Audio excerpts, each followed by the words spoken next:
रिश्ते जन्मों जन्मों के साथ साथ रहेंगे, ऐसे कहे जाने वाले रिश्ते एक ना एक दिन ना टूट ही जाते। पर फिर भी ना हम आखिरी उम्मीद करना नहीं छोड़ते।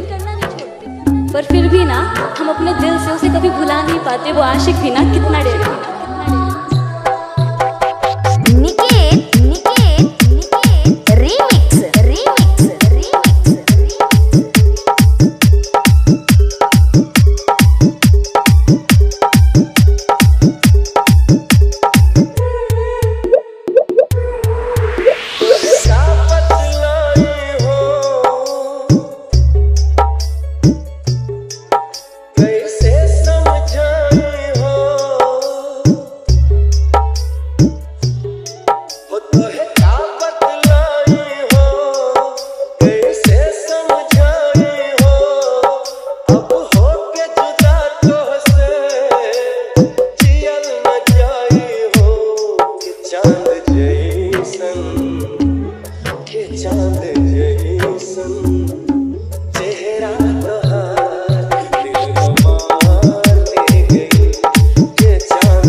पर फिर भी हम अपने दिल को उसको मनाने से रोक नहीं पाते। वो आशिक भी ना कितना डेरे।